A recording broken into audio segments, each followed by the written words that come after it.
Alright, hello everyone. This is my first episode of the tutorial on how to make really clean text art. Now, I'm a big fan of making text art. I've made some of the commissions, as you can see on the screen. And I feel like I should just share this. So I'm going to start with episode 1, tips and tricks, just to start. So first, you should also go to this 𝒬𝒰𝒤𝒦 website. It's free, so you don't have to worry about buying Photoshop or anything. So click New Project. I suggest doing 980 by 1080p. Click Transparent and name it to whatever you want. So we're gonna use a font that I like to use. I use this font. I'm not sure. I'm gonna use Bubblegum. I just found out this font, and it's really nice. So Bubblegum is the font I'm gonna be using. I'll probably put a link in the description for the font.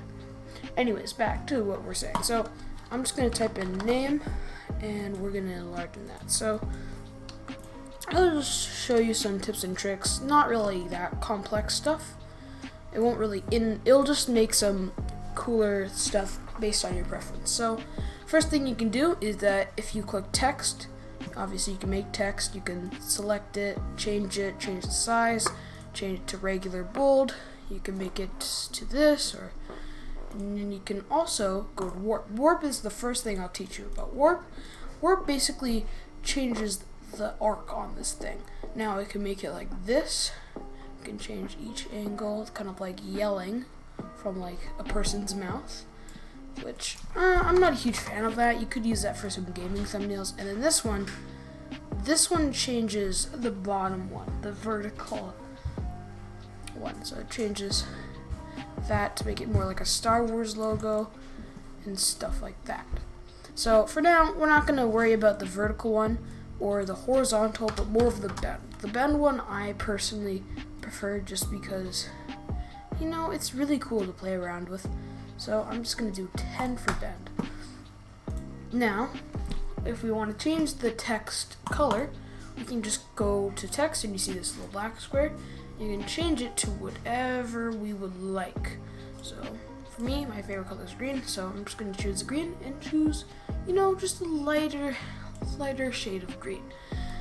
And if you double click on this layer, you'll open up layer styles. Now this will have the bevel emboss, so make it more, 3D looking, more realistic. I wouldn't worry about that one. Stroke, it adds an outline, and through thumbnails you'll see this a lot. That is something and people use. Inner shadow, which adds it's what its name is. It adds a shadow inside of the object. Inner glow, you'll be also using this one where, let me try finding an example. If I go like this and spreading it and size, you can add this little glow, so it's like glowing. I don't really use Satan, I don't know. And then color overlay changes the color. Usually only used for text. And then gradient overlay. Gradient overlay adds this kind of fade effect where you can choose whatever stuff you like, and it changes like the fade. See right here? That's what it does. Then you have pattern overlay. It has pattern presets right here, and you can change it to whatever you like. And then drop shadow, you know what all drop shadow is. An outer glow, which adds, an outer glow. It's kind of like a lighter version of a drop shadow. So for this episode, we're going to be only really worrying about stroke, because stroke adds that really nice outline to our text, and it makes it a lot better. So first, what we're going to do is, get our stuff ready, get our text, and do what we'd like. And then what we could do is double click here and add stroke. Go to the bottom, click here, then go to green, and then bring it down to something lower than the color that you already have for the text. Now this will add this really nice effect. Now if you want to add another one, what you could do is you could add this plus sign, which duplicates it, change it to white, and then make it slightly higher. So already you have some pretty nice, sleek looking text, but that's too simple. We want something more, stylish. So I'm also going to teach you another thing that I figured out all by myself, and that's what is it? Shadows. Drop shadows. Like, these things. It's all right, but it's not that cool. Now I'm going to teach you how to get a much more cleaner one, and right here. So first, we duplicate this layer. We drop it down to name. Click color overlay and click green color. Drop it down to something darker than this. And since we have this, now just drop it.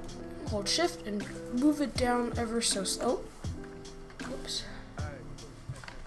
You select I made a mistake there. Select the shadow and drop it down just slightly. Don't drop it too much, and don't drop it down so much either. Now, this can either be used as shadow, or it could be used as 3D art. Now, if you want to do 3D art and make it lower, you have to use this pen tool, get the same shade of the color. Also, you don't even have to do color overlay, you could just change the text. But anyway, you get the same amount of color, and then you go here, pen, and then you zoom in, and you start making it so that way it makes more 3D. But I won't get into that, that's way too complex. We're gonna worry about other stuff.